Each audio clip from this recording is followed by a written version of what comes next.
Morning everyone.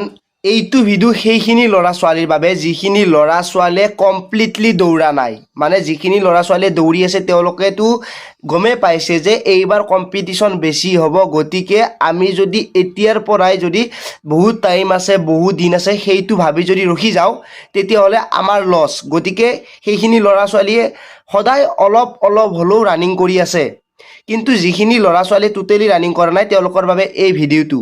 কাৰণ আপোনালোকক মই এটা কথাই ক'ব বিচাৰিছোঁ, এইবাৰ যিটো ইণ্টাৰভিউ হ'ব বা যিখিনি পোষ্টত আপোনালোকে এপ্লাই কৰিছে, এইবাৰ আপোনালোকৰ কম্পিটিশ্যন বহুত বেছি হ'ব। সেই কম্পিটিশ্যনত আপোনালোকে ভাবাৰ নিচিনা নাম্বাৰ পালে কোনো ধৰণৰ ল'ৰা ছোৱালীয়ে ৰিটেন দিব নাপায়। এই কথাটো ক'লে ক'ব যে মানুহক যদি মটিভেশ্যন দিব নোৱাৰা, ডিমটিভেশ্যনো নিদিব, এনেকুৱা ধৰণৰ কমেণ্ট আহিব। কিন্তু মই আপোনালোকক যি কওঁ সেইটো মোৰ মনৰ পৰাই কওঁ যে আপোনালোকৰ জানো লছ নহয়। যদি আপোনালোকে এইটো বস্তুক নিগেটিভলি লয় তেতিয়াহ'লে আপোনালোকৰ লছ, আৰু যদি পজিটিভলি লয় তেতিয়াহ'লে আপোনালোকে নিশ্চয় এই ভিডিঅ'টোৰ পৰা বহুখিনি সাহস পাব।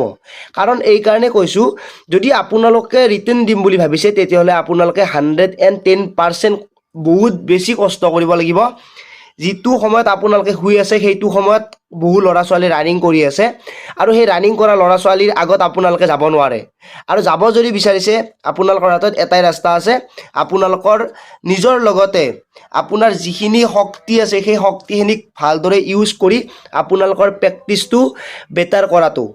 এই প্ৰেক্টিছটোৱে আপোনালোকক ইমানখিনি সাহস দিব, জানো আপোনালোকৰ যদি মনত এটা সন্দেহ আছিলে মই ৰানিঙত সোমাব পাৰিম নে নোৱাৰিম, যিখিনি ল'ৰা ছোৱালীয়ে টোটেলি ৰানিং কৰা বন্ধ কৰিছে তেওঁলোকে আকৌ নতুনকৈ আৰম্ভ কৰিব লাগিব। তেওঁলোকৰ টাইমিং আকৌ আগৰ পৰাই আৰম্ভ হ'ব। আৰু যিখিনি অলপ অলপ হ'লেও ৰানিং কৰি আছে তেওঁলোকৰ এতিয়া প্ৰেক্টিছৰ জোৰত তেওঁলোকৰ 10-15 ছেকেণ্ড কমিছে। সেইখিনি কথা যদি আপোনালোকে যদি বিশ্বাস নকৰে, যদি কোনোবাই ৰানিং কৰি আছে তেওঁলোকক সোধক।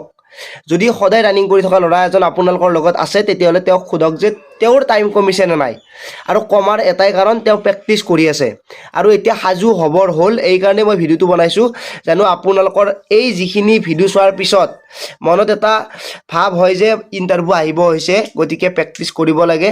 সেই প্ৰেক্টিছটো যদি নকৰে তেতিয়াহ'লে বহু ল'ৰা ছোৱালী আগত যাব, আৰু আপোনালোকে নতুনকৈ আৰম্ভ কৰালৈকে বাকীখিনি ইণ্টাৰভিউ আহি পাব।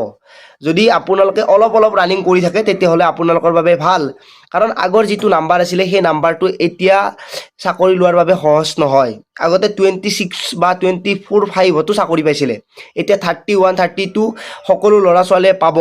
আৰু সেই পোৱাৰ পিছত যদি আপোনালোকে চাকৰি নাপায় তাৰমানে এইটোৱে বুজাইছে যে আপোনালোকৰ প্ৰেক্টিছটো কম আছিলে, আপোনালোকৰ কষ্ট কম হৈ আছিলে।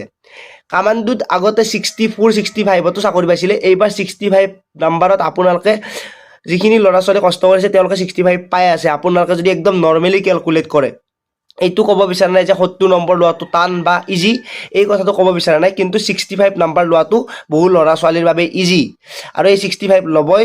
গতিকে সেই 65ত আশা কৰি আপোনালোকে লাভ নাই। যদি তাত বাহিৰেও বেছিকৈ নাম্বাৰ ল'ব বিচাৰিছে বেলেগতকৈ অলপমান বেলেগ হ'ব লাগিব।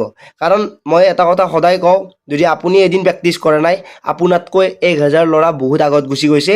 সেই কথাটো যদি আপোনালোকে নাভাবে তেতিয়াহ'লে আপোনালোকে পিছ পৰি আৰু গৈ থাকিব। কাৰণ এটা এটা ষ্টেপ আগত গৈ থাকিলে আপোনালোকে ওপৰত যাই থাকিব পাৰিব। একেলগে ওপৰত যাব বিচাৰিলে আপোনালোকে মাজতে পৰি যাব। সেইটো কথা মনত ৰাখিব। ভিডিঅ'টো সকলোকে শ্বেয়াৰ কৰি দিব নাপাহৰিব। আজিলৈ পুনৰ লগ পোৱাৰ আশাৰে মই জিতু বনি, জয় আই অসম।